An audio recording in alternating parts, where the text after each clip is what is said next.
record yang si Risa Hontiveros. Mamaya ho ipapaliwanag yan itong si Atty. Ferdy Topacio na talagang inaareglo ho niya yung mga witness na pinagsasalita niya dyan sa Senado.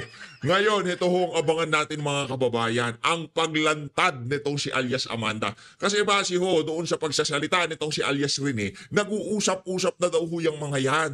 Nanghihingi na ho sila ng tulong dito kay alias Rene. Kinakausap ho siya na kung saan, kung meron pa siyang ebidensya kaugnay dito sa mga aligasyon nitong si alias Amanda, sa milyong-milyong membro nitong si Pastor Apollo Kibuloy, iisa lang ho ang nagreklamo sa kanya ng pang-aabuso at walang iba kung hindi itong si alias Amanda. Kaya hindi ho tayo magtataka o bukas sa makalawa, bigla hong lumabas yang si alias Amanda at sabihin niya, binayaran din ho ako ni Risa. Kada appearance ko sa Senado ay 500,000. Ang nakubra ko sa kanya ay mahigit 5 milyon na. Di ho tayo magtataka kung yan ang mga marinig nating litanya dyan sa ali na yan kung sakaling lumabas siya. Kasi yan nung ali na yan, hindi ho natin alam. Baka nakabantay sarado na ho yung ali na yan sa mga kondo ni Risa, di ba? Yun ang sinabi ni alias Amanda. Ni alias Rene na itinago siya, mahilig talagang mangtago yung Risa Hontiveros na itinago siya sa mga kondo nitong si Risa Hontiveros. Doon siya pinatuloy nung kasagsagan noong hearing dyan sa Senado. Kaya abangan nyo lang ho mga kababayan ang paglantad nitong si alias Amanda. Base ho dun sa testimonya base ho dun sa testimonya nitong si alias Rene, itong yung binayaran ng 1 milyon ni Risa Hontiveros, nang hihingi na ng tulong yung kampo nitong si alias Amanda dahil mahina ang kaso nila laban kay Pastor Apollo Kibuloy. Ngayon, para sa mga mainstream media dyan, na magtatanong kayo kung bakit nakapagpiyansa si Pastor Kibuloy. Yan ho ang ebidensya. Umamin na ho si alias Amanda, base sa testimonya nitong si alias Rene, na mahina ang kaso nila kay Pastor Apollo Kibuloy. Kaya mga kababayan, kung sakali hong makalaya si Pastor Kibuloy, wag ho kayong magtaka dahil yung mga binuhay na kaso, yung mga witness na babayaran di umano nitong si Risa Hontiveros dyan sa hearing sa Senado, naglalabasan na. At meron pa akong sasabihin itong si Atty. Ferdy Topacio dito, yung track record nitong si Risa Hontiveros na nung mga naunang panahon pa man, talagang gawain niya na ho yung magbayad ng witness na yan. Base ho yan dito kay Atty. Ferdy Topacio kasi pagkatapos niyang binayaran nagkaaminan. Hirap po kasi yung konsensya yun sisiraan mo yung tao, wala namang ginawang masama sa'yo. Makakakonsensya yun mga kababayan. Tingnan nyo naman nangyari dito kay alias Rene. Kaya ang pinakamaganda dyan, kung sakali para sa mga taga KOJC, yung mga wala na sa KOJC. Kasi natin ngayong mga panahon na to, wala nang kahit 1 milyon pa ang bigay mo sa mga yan, hindi nila pagtataksilan itong si Pastor Kibuloy. At wala ko kasing excuse yan Yung ginawa nitong si alias Rene, kahit na ilinahad na niya yung mga pangyayari kung paano siya binayaran. Yung tipong Damir Pak na ginawa mo yun sa isang tao na pinakitaan ka hindi katanggap-tanggap yan.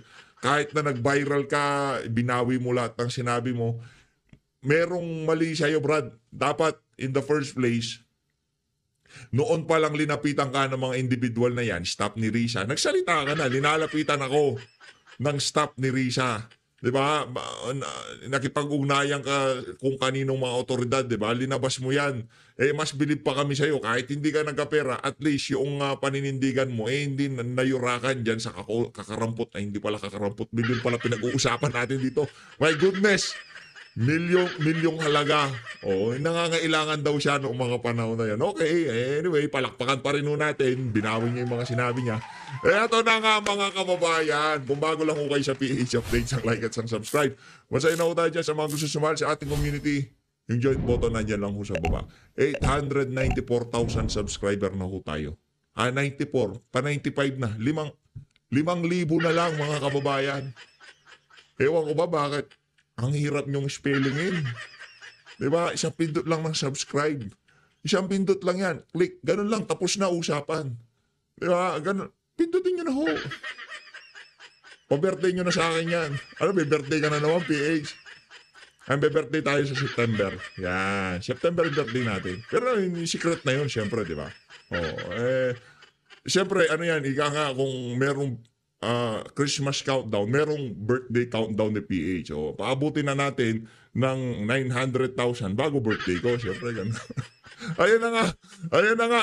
Magkibalita ko tayo. Ay, ito kasi, ang dami naman pasakali ni PH. Hindi, ganito lang ho yan mga kababayan. Pagka pinipick up na ng mainstream media, yung mga ganyang klaseng balita, na-allergic dyan si Risa. Bakit? Kakampi niya ho yung mga yan. Pagka mayroong development sa kaso ni Pastor Kibuloy, mabilis pa sa alas 4, nakakontra yung mga mainstream media na yan. Di ba? Ito ang isa sa mga halimbawa kung gaano kakupsya mga mainstream media na yan. Ito sa politiko. Ito, paborito ko itong politiko na to. Ewan ko ba bakit. Sobrang mga kups kasi yung mga nasa politiko. Tignan nyo naman mga kababayan. Ang headline ho nila, lies! Lies! Kasinungalingan! Di ba? Tignan nyo mga yan. Risa Hontiveros denies paying witness versus Kibuloy. Di ba? Hindi ho nila, yung kanilang headline, hindi man, anong lies? Anong kasinungalingan? Hindi nyo ba papaliwanag? Oy, politiko, hindi nyo ba papaliwanag sa mga viewer nyo kung ano yung mga lies na sinasabi nyo? Anak ng Petrang Garapata, mali ho yan. Hindi ho ganyan yung tamang pagbabalita. Turuan ko kayo kung paano magbalita. Ito, ganito magbalita. Ito panoorin nyo yung GMA para hindi kayo napapagkamalang bayaran kayo dyan sa politiko, mga walang niya kayo. Ito, game. Ganito magbalita. Game. Binawi ng isang nakilalang alias Rene ang mga aligasyon laban kay Pastor Politiko, makinig kayo ha. Pumupuro na kayo sa akin, mga walang niya kayo. Ganito ang parehas na pagbabalita. Ipaliwanag nyo muna kung ano yung lies, hindi yung bibira kayo kagad ng lies. Kaya kayo na pagkakamalan Lahat ng comment sa mga post nila, bayaran. Yun yung nababasa natin, bias. Mga walang niya kayo. Apollo Kibuloy at pagdawit sa magamang Rodrigo at Sara Duterte. Binayaran lang umano siya ng 1 milyong piso ni Senadora Risa Hontiveros. Tinawag Itong si Tita Mel, 1 milyong piso. Yung parang dati, parang lungkot na lungkot siya. Hindi niyo ba gusto binabalita niyo?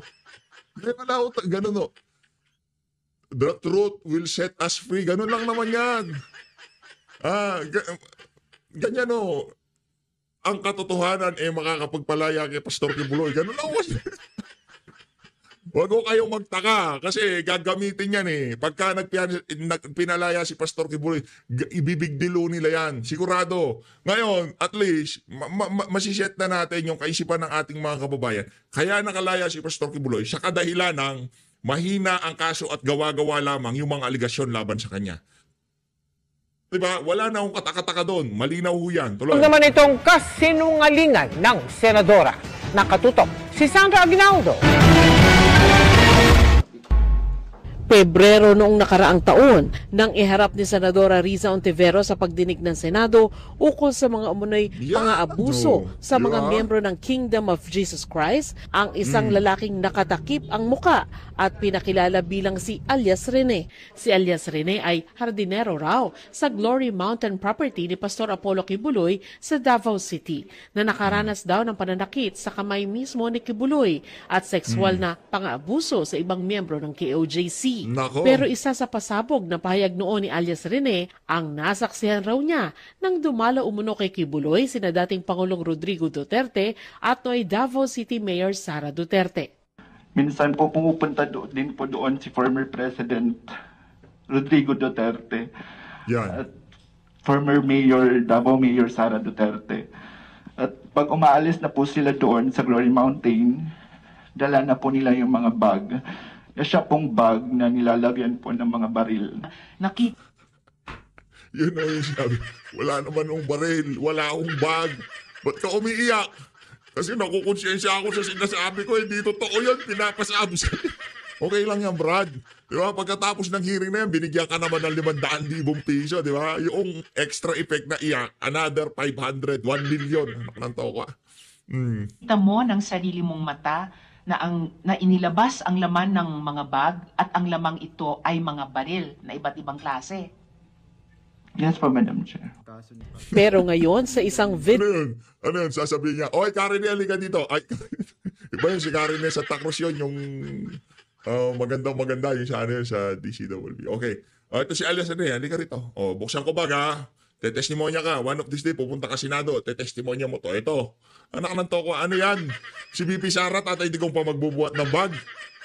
Anak ng toko. Ang dami. Doon pa lang sa ano na yon, testimonya na yon, na-debunk na huyang mga kabalbalan na yan. Pero iba pa rin talaga pag nanggaling kay alias Rene. At abangan nyo mga kababayan, yung manggagaling kay alias Amanda. Video na pinost sa YouTube at Facebook account ng isang pagtanggol Valente, lumutang ang isang lalaking nagsasabing siya si alias Rene. Nagpakilala siya bilang si Michael Maurilio at binawi ang kanyang mga alegasyon sa pagdinig ng Senado. Ako po yung witness, kinuwang witness ni Senri Sauntiveros Nako, na yan, oh. nakatakip yung muka. Pero ngayon, hindi na sapagkat nagsasabi na ako ng totoo. Lahat ng sinabi ko at kasama ko doon na nag-witness sa Senado ay ginawa lamang ni Senri sa upang papagsakin si Pastor at ang buong kingdom. Aniya, dinagdag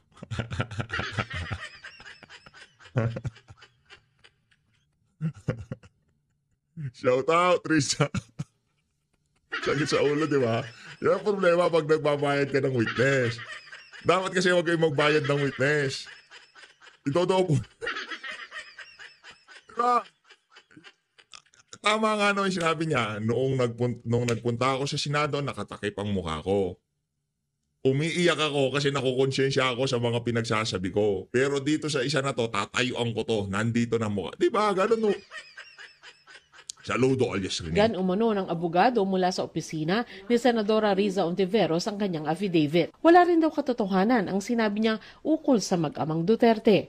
Nandun din yung ligasyon na sa di umano ay nasaksihan ko tungkol sa mga baril na sangkot sina Sara Duterte at dating Pangulong Rodrigo Duterte na hindi naman totoo dahil wala naman akong nasaksihan na ganoong pangyayari. Sabi pa ni Maurilio, binayaran umano siya ng 1 milyong piso para sabihin ang mga bagay na ito. Pinatira din daw siya sa isang kondo nung panahon na yon. Ang mga sinabi ngayon ng nagpakilalang si alias Rene, tinawag ni Ontiveros na kasinungalingan. Lahat daw ng witness na iniharap sa Senate hearing tungkol kay Kibuloy ay malaya at voluntaryong nagbigay ng kanilang testimonya at mga ebidensya. Naku, ganyan din sinabi mo. Ganyan din sinabi mo noong pinaharap mo yung mga testigo doon sa kaso ni Kian De Los Santos. Ganyan din. Voluntaryo. Maya-maya kumakanta, Parmali. Parmali. Doon sa Parmali, anong sinabi? Ganito kaya, hindi totoo yung mga sinabi. Ganyan, narinig na rin namin yan, madam, na sinabi mo na wala kayong binabayaran. Pero yung mga witness na ilinalatag mo, kaya pagkasakali, ito nakakatakot dito, yung mga witness laban kay Alice Go, gano'n kaya kaano yan? Magkano kaya sa House of Representative, hindi pa ito ang tamang panahon para magsikantahan yung mga witness na pinagsasalita nila doon. Anak na to. Sabi nitong si alias Rene, anong perjury? Hindi naman sila nag-oath, di ba? Basta pinagsalita lang sila doon. Nag-oath ba yung mga yan? Hindi, walang ano yan. Kumbaga, sinumpa ang salaysay lang, walang oath. Ay, nag-oath ba sila? Hindi ko alam, nakalimutan ko na. Pero kung ano man yan, kung sakaling nag-oath ka doon, tapos yung sinumpa ang salaysay mo, binaliktad mo, makakasuhan ka dyan, Brad. Mayayari ka dyan. Pero kung yan talaga ang totoo, kahit makasuhan ka, tayuan mo. Kasi kung alam naman ni Risa na binayaran ka niya, hindi ka niya kakasuhan kasi pagdating sa korte, mayayari siya. Di ba? Ang tawag doon, tampering of witness. Yan si Risa Lahat dito. daw ay may paper trail at pinatunayan ito ang isa sa mga magiging dagok sa ambisyon niyang magpresidente. pati ng ilang ahensya at opisyal. Handa raw silang ilabas ang iba't ibang screenshot at video sa tamang panahon. May Yun rason na. daw sila para maniwala na pinilit o binayaran ito para madiskaril ang mga criminal proceedings laban sa pastor at pagbantaan ang kanyang mga staff at iba pang witness na nagsalita laban kay Kibuloy. Naghahanda na raw sila ng Grabe naman kayo. Pagbantayan, ito naman si Senator Risa Ontiveros. Nakakulong nga si Pastor Kibuloy. Di ba nga, yung mga abogado nyo dito kay alias Amanda, gustong ipadisbar itong si Atty. Torreon kasi talagang ginagamit ng kampo ni Pastor Kibuloy yung pangil ng batas. Walang pwersa, walang pananakot, wala kung ano pa man. Si alias Amanda na mismo umamin, napakalakas ng abogado, napakagaling nitong si Atty. Torreon na pinpoint niya yung mga kasinungalingan sa mga aligasyon laban kay Pastor Kibuloy. Yun mga kababayan, ha? Ano yan, yung kay Risa na yan, pinapahina. Alam nyo na nahihina. Hindi naman pinapahina, matagal nang mahina. Anong toka kaya yung mga nagpabudol dyan nung nagdaang eleksyon at hindi nag-Duterte, hindi sinama si Pastor Kibuloy, sinasabi nila Duterte supporter sila, siya sa atin yung maayos sa inyong mga sarili. Kung talagang Duterte supporter kayo, kasi yung hindi nyo binoto, yung ang nagsasakripisyo dahil sa kanyang naging pagsuporta. Kung mayroong isang taga-suporta ni Tatay Digong ang nagdurusa ng napakatindi sa ating lahat ng taga-suporta niya, isa ho yan si Pastor Kibuloy. Yan, tandaan niyo mga kababayan. Siya ay nakakulong dahil sa pagsuporta sa mga Duterte. Ngayon kung tumakbo siya sa nanais na makatulong kay dating Pangulong Rodrigo Duterte at hindi nyo binoto, nako. Tingnan yung mga sarili nyo kung talaga mga taga-suporta kayo. Ganun legal naman. na hakbang laban sa anyay harassment at intimidation. Hindi raw nila palalampasin ang mga nasa likod ng pananakot na ito. Sinusubukan pa namin kunin ang panig ni Kibuloy at ng mga Duterte. Huwag nyo nang kunin ng panig. Ako na lang. Kunin yung panig ko. Mag-usap-usap tayo. Mag-meeting tayo. Pero natin, sama natin si meeting niya, si alias Rene, si alias Amanda, tapos i-broadcast natin, i-live natin. Alias Amanda, makipag-ugnayan ka lamang sa PH Update at namin na i-accommodate ka namin kung ano man ang gusto mong paglalahad na sasabihin, welcome ka dito sa PH Update. Alias Amanda, pero dito walang bayad. Wala akong pambayad sa'yo ng 500,000 pesos, Basta maglalabas ka ng video mo, ipakita natin sa ating mga kababayan yung katotohanan, hindi yung mga kasinungalingan at hindi yung 1 million pesos na galing kay Risa, okay? Yan na, dito na ako tayo. Pagka ito, bumalagbag to, itong si Atty. Ferdy Topacio, palakpakan ho muna natin. Mahusay yan, mahusay. Idolo, idolo din ho natin. Okay? Handa na ho ba kayo? Teka lang. Ayusin lang ho natin ng konti. Yan. Naku, Risa Ontiveros. May kalalagyan ka dito sa isa na to. Yung pangarap mo, madam. Ito na. Yan na. Ito na. Game. Alias Amanda. Susunod ka na. Game. Nakatakot Ay, naman, nako. attorney. Itong problema nga rito kasi sa mga tao rito sa ating pamahalaan o katulad niyan si Nako, Risa yan na. Ontiveros. Yan. Diba may lumabas na witness na siya daw ay binayaran para siya ay mag-testify kay Apollo Kibuloy. Laban Yan. Pastor Apollo Kibuloy. Alam niyo po, hindi na po ako nagugulat dyan Kasi ako personal, may nakausap kami na mga witnesses na binayaran, sinasabi nila na binayaran sila ni Risa Ontiveros. 2 instances, personal. Kausap ko unang-una yung kay Kian. Yung na-convict naman yung mga pulis. At talaga naman kung may kasalanan, karapat-rapat naman talagang ma-convict. May justice. Oo, may justice. Pero noong una, may dumapit po sa amin ni Congressman Jing Paras. Ayan, buhay na testigo ni Congressman Jing Paras. Yan. Yung tatay ng isang bata, nagre-reklamo, minor ito Kinuha daw yung anak niya sa kanya nang walang pahintulot ni Risa Ontiveros. Kinuha ni Risa Ontiveros yung anak na walang pahintulot. Anak ng tokwa, ala Franz Castro rin pala tong si Risa, di ba? Nangunguha ng anak na walang pahintulot. Base yan kay Atty. Ferdy Topacio. Atty. Ferdy, tuloy mo. So lumapit kami sa CIDG. Kasama namin yung tatay, nagreklamo. Kaya yan, kasama yung isang opisyal ng CIDG, kasama yung VACC o yung Volunteers Against Crime and Corruption, kasama si dating Congressman Jing Paras. Pumunta kami sa Senado para kausapin si Senator Risa Ontiveros. Natakot yata nung nalaman may CIDG, hindi kami hinarap, wala daw. Sabi noong staff niya. Although, sabi ng mga tao roon, nandun daw. Hindi na namin pinili, siyempre. Ayaw naman nating bastusin yun, senador yun eh. Senator of the Republic. That's number 1, ha? Number 2, yung sa Farmally. Farmally, Hinarap natin yan. sa media. Yung isang witness na sinabi, binigyan siya ng pera, binigyan siya ng e-bike ni Riz Ontiveros sa pamamagitan noong abogada na connect. Nako, natalo natalo tong si alias Rene. Matindi pala yung isa-isa. Pera, e-bike, at ano pa kayang binigay dito sa isa na to? Hindi, nasa kasi, nasa dugo ni Risa. Nananalaytay sa dugo niya. Hindi lang ngayon nangyari yan. Kaya lahat ng kinandak niyang hearing dyan, mula kay Alice Go, kay Pastor, hindi natin kinakampihan dito si Alice Go. Kung di siya Pilipino, hindi talaga siya dapat tumakbo. Pero gaano katotoo yung mga ilinatag noong mga di umanong witness ni Risa doon sa pagdinig na yon. Di ba? Gaano katotoo? Magkano ang binayad? Yari tayo dyan. Kay Riz Ontiveros, miyembro ng kanyang staff. Ayan, nasa akin pa yung video. Nandyan pa rin sa online yung testigo yun, yung video ng testigo. Kaya hindi lang may pagkakaila yun. Yung kay Kian, nandyan pa rin po online pag ni-research nyo. Kaya etong lumabas pong testigo na nagsasabing binayaran na naman siya ni Senator Riz Ontiveros para magtestigo laban kay Pastor Apollo Kibuloy, strike 3 na yan. Nako, Kay Riz Ontiveros. ethics complaint na yan. Attorney Verde, di ba ko kayo pwede mag-file ng ethics complaint sa kanya sa ethics committee para matanggal na yung Risa na yan?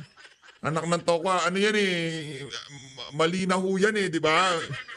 Parang binababoy mo yung mga committee sa Senado, di ba? Yung maglalagay ka ng yung mga planted na witness.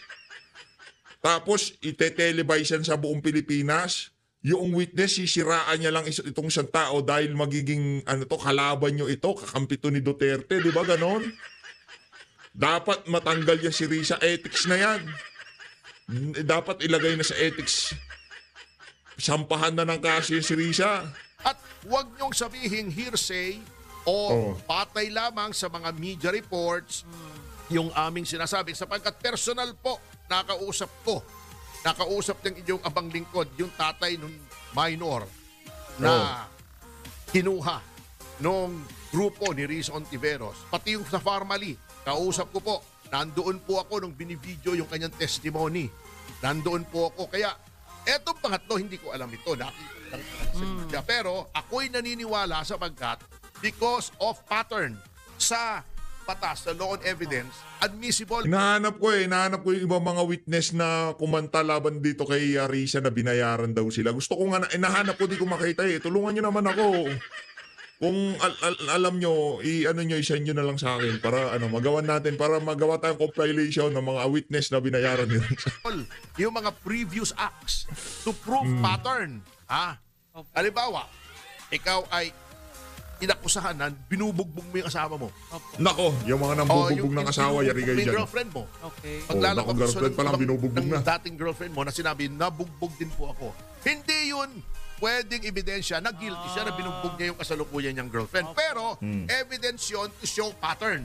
Pattern of behavior. At ang pattern po ng behavior ni Riz Ontiveros ay talagang mahilig po siyang magbayad ng testigo. At dapat po yan ay imbestigahan ng Ethics Committee ng Senado. At siguro may papayo ko dito sa abogado ni Pastor Kibuloy na naghain ng Ethics Committee complaint pagdating ng 20th Congress dun sa Senado. At sasamahan ko po siya kasi kailangan na pong tumigil itong ginagawang ito Yan! ni Senator. Nako, sasampahan na ng ethics complaint. Palakpakan natin itong Senator Ferdinand Pasio. Nice. Good job. Ayos. So, at saka, Risa, demanda mo ako ng libel para mailabas ko yung mga testigo na nagsasabi na binayaran mo sila. Andyan pa rin yan. Risa, sige, banatan mo ko.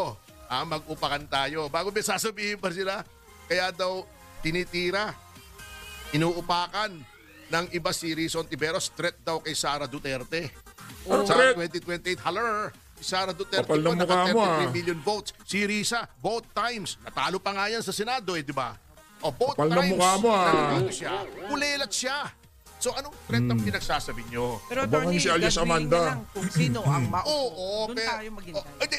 pero dapat malaman natin ang karakter ng mga gustong magpangulo. Yun na, Diba? tama. Oo. Yun. Fair game, even Sara Duterte, yung history niya. Nako, lahat na lang nun, puro witness si Risa. Lahat na lang, di ba? Kung sakaling magpresidente si Risa, matakot na ho kayo mga kababayan. Di ba? Pagka merong hearing, ubos ang, kung dito sa administrasyon na to, ubos ang pera natin sa ayuda, pagka si Risa naging presidente, ubos ang pera natin sa kakasuhol. Kakabigil sa mga witness. Anak ng toko, di ba? Napakagalante. 1 milyon. Malupit ho. Is fair game. So with Risa Ontiveros, so with any other prospective presidential candidate. At sa notang yan, At hindi lang si Risa, dapat anuin natin dito sa isa na to ha. Maraming kinaladkad na pangalan. Itong si alias Rene. Nandiyan si Lagdameo, nandiyan si Nicolas Torre. Yan, Nicolas Torre na yan. Ako, ang sama ng ugali ng mama na yan. Merong Lagdameo, merong Nicolas Torre, at yung mga iba pang nag-uusap-usap na pangalan na hindi natin kilala na, yung mga staff ni Risa, yung mga chief of staff. Dapat ho, pati yan, ikalad ka rin natin para hindi naman sabihin ni Risa Ontiveros na siya lang pinatutungkulan natin. Okay? As always, maraming salamat ho sa pagsuporta sa PH Update. Mag-ingat ho kayo lahat. Mahalin natin ang Pilipinas. Saludo, kaya dito kay Atty. Ferdinand Topacio. Sampahan nyo na ho yan. Dapat mabilis pa sa alas 4 sampahan na yan si Risa Ontiveros ng kaso dyan sa Ethics Committee.